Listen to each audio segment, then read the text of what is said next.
Hey, so sorry about that. Boy, Facebook has decided that it doesn't like my camera on my computer. So we're using the phone today. So thanks for your patience, guys. Today's live is about trying to mitigate the damage of heartbreak on your body and your brain. And by doing this, I'm going to share with you, first of all, what happens in your system when you're in heartbreak, stress, and trauma. I'm going to talk about why, what happens to your brain when you're in really intense stress or PTSD. And then I'm going to talk about what you can do to mitigate the stress, to reduce the overall load in your system, and help prevent things like Alzheimer's and other stuff that's happening to your brain when you're in stress. Okay, so let's get to it. First of all, I want to recap what is going on when you perceive stress. So there's this thing called the HPA axis, which I know I have talked about before. This is the hypothalamus pituitary adrenal axis. So what happens is there's an event that happens, you have a breakup, there's some traumatic event around your heartbreak, and your perception, of course, gets registered in your brain and your hypothalamus, and then it triggers your pituitary gland to then trigger your adrenal glands, okay, to release cortisol. So this is stress. This is our stress response. Something happens, you have a heartbreak, you have a breakup, you're going through divorce, and then you're in stress overload and you're in trauma. And so what happens when we're in chronic stress and chronic overload? So I'm talking about the HPA axis and how we perceive stress, right? So as I mentioned before, the HPA axis is the hypothalamus pituitary adrenal axis. So this is the process by which we perceive information and how we trigger our body to react. So when we're in stress and trauma, our body has told our adrenals to pump out that cortisol, pump it out, pump out the epinephrine and adrenaline, because we need to react, we need to think. So what happens is, of course, temporarily this is great, because then all of the sugar stores in our liver get pumped to our brain and to our muscles, so we can react and we can think clearly. However, over a long period of time, this becomes chronic stress, chronic trauma, chronic cortisol overload. And what happens is, when we're in chronic trauma, our hippocampus, that's the part of the brain that's responsible for memory, for how we process emotions. And so our hippocampus then gets affected, right? It's also about learning and memory and emotions, right? So that's our hippocampus. So our hippocampus starts to shrink if we're in chronic stress. And what happens if we're in chronic stress for such a long period of time? We can create some permanent damage. And permanent damage down the line can look like Alzheimer's and dementia. So it's so important for us to process cortisol out of our system. We got to get it out of our system. We have to allow our internal body to process it, but we also have to deal with it on an emotional level, right? So let's go back into some science, because I love the science. So the sugar stores are called glucocorticoids, okay? So GCs. And that's the main class of stress hormone that we use when we are in trauma and we're in stress. And there's a strong link to the way our memory performs. And when we have elevated GCs or glucocorticoids, it's associated with, over a long period of time, performance decline in both our normal, cognitive, and pathological aging. Okay, so this is where you could get into Alzheimer's. This is where our brain starts to malfunction. So on a short term, you know what it's like. You forget things. Things that you easily remember are gone now. You forget about meeting up with your friends, or you forget about important meetings or appointments. So that's the short-term effect of stress on our brain, but long-term is when we start to see things like dementia and Alzheimer's and decline, memory decline. And it also, so understanding that, so the goal is to help our body get rid of all the cortisol, okay, and our overload, and mitigate the effects and the damage. So there's this thing called brain-derived neurotrophic factor, BDNF, okay, and this is a protein which is considered like a brain fertilizer. This is what helps us rewire our brain, right? It helps us develop connections. It helps us repair failing brain cells, and helps promote a healthier brain cells, and healthier brain function. So having enough of BDNF is the key here. So it protects our brain, stops us from getting Alzheimer's, helps us to think clearly, to be able to reduce the damage of cortisol and stress on our body.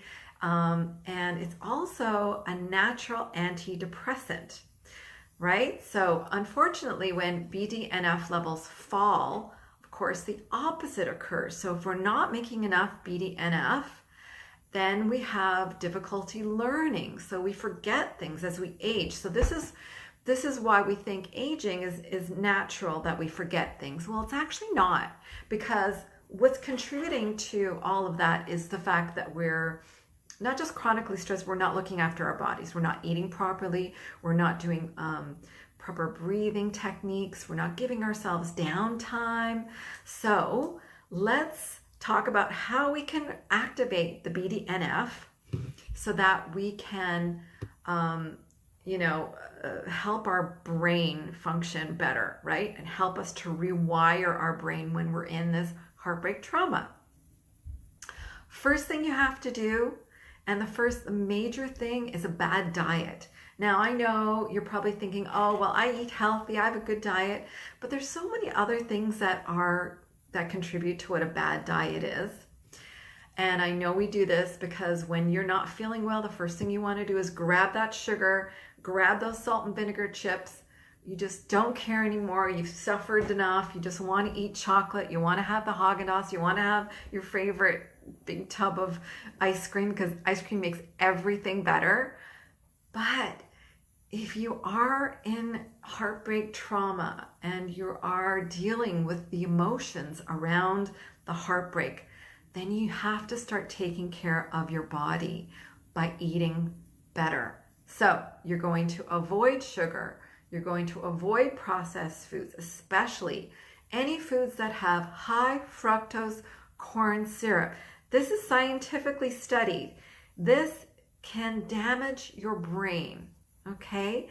Reduce saturated fats like butter, lard, animal fats, whole milk, cheese, sour cream, tropical oils like coconut oil, palm oil, cocoa butter, again, ice cream.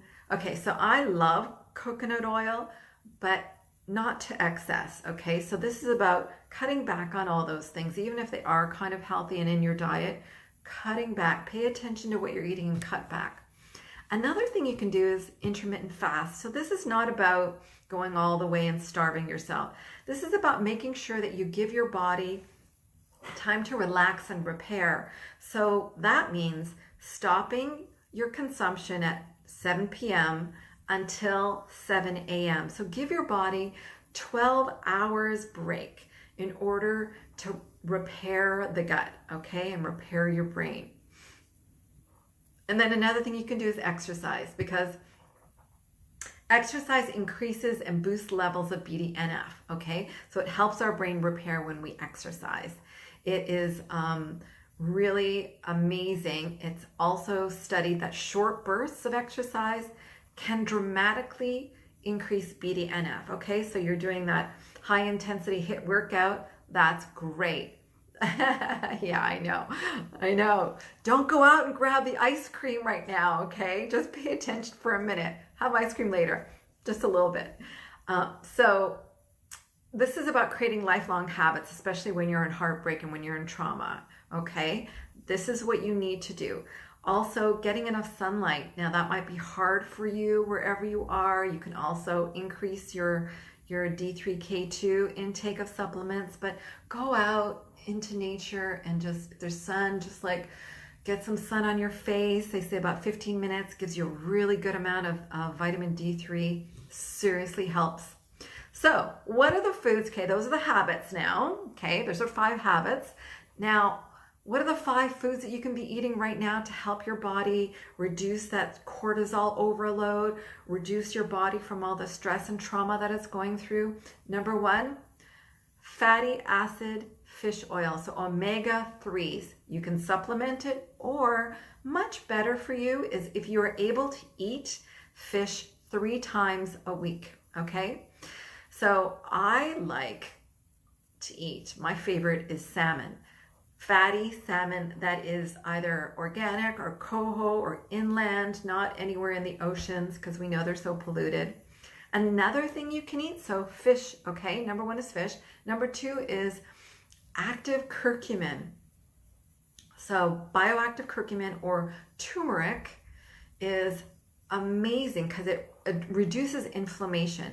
So when our brain is going through all of that and when we're in cortisol overload, our inflammation increases, okay? So we want to reduce the inflammatory effects of our behavior and the stress and the cortisol and the food that we're eating. So add some turmeric into all of your food. I do this all day long when I know I'm stressed. It really, really helps.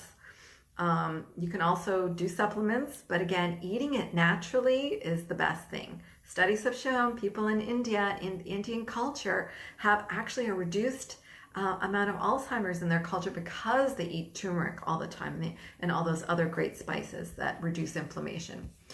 Another thing, get your B vitamins. Beautiful for reducing stress, so B complex, but more importantly, eating B vitamin foods such as dark leafy greens, spinach, kale, whole grains, wheat germ, beans, peas.